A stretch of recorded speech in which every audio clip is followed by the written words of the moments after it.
Hey everyone, so welcome back to episode number 3 of What is Wrong with This Verse, where here we're going to consider Luke chapter 12, verse 36, which in the King James Version reads, "And ye yourselves like unto men that wait for their Lord, when he will return from the wedding, that when he cometh and knocketh, he may open unto him immediately."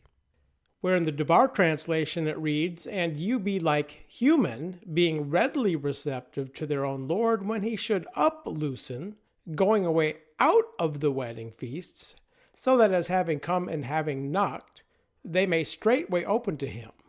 Where the first problem in the King James translation is the word men here, from the Greek noun anthropos, which defines human beings. Okay, all human beings, male, female, boys, girls, not only men. Where men, limited to male, husbands, is from the noun aner, not anthropos. So the audience Jesus is speaking to here are human, not men. Which is actually important because when one comes into the wedding feast, they're no longer human, but angels. See my video, The Wedding Feasts.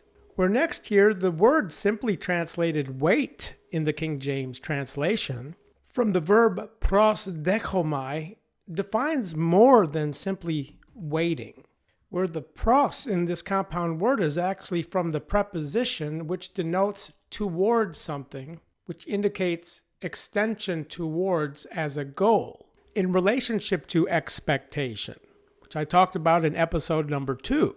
Where dechomai properly means to receive, which the verb of action then defines being receptive, to receive something, as being ready to be received. So the concept here is to be towards the goal and ready to be received into the wedding feasts, which upon entering the wedding feasts, one is no longer human. Hence, you be like human, being ready to be received.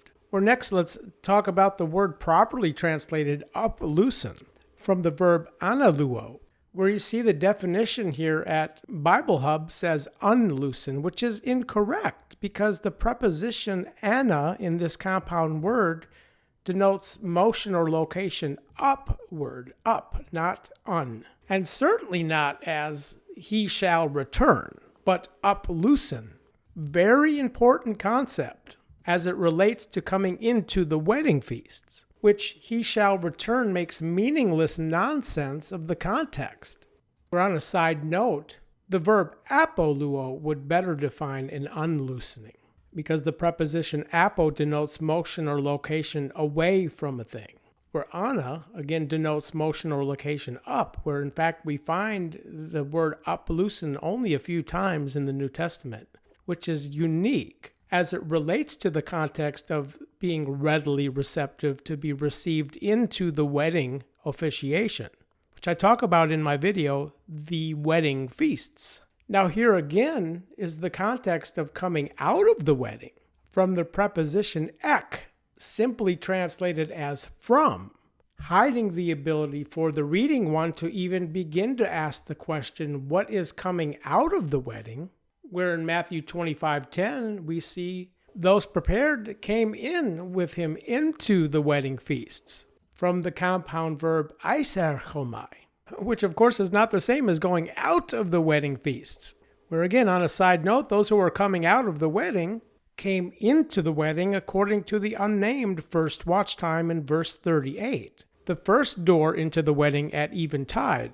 However, those who are going into the wedding in the parable of the 10 virgins is at midnight, not eventide, which midnight is the transition from the finish of the named second watch time and beginning of the named third watch time here, meaning that the audience here in Luke chapter 12 were not readily receptive to be received into the wedding at the first door opportunity, at eventide, where those who came into the wedding at eventide are also coming out of the wedding, which you wouldn't know because they ignored the preposition ek and just translated it from, hiding the critical concepts of that which is going into the wedding and that which is coming out of the wedding, due to the ignoring or just changing of these prepositional elements, as seen in the King James translation and basically all other translations. And in closing, if you'd like to know more about what is the wedding feasts in the context of the coming into and the going out of, watch my video, The Wedding Feasts. Thanks for watching.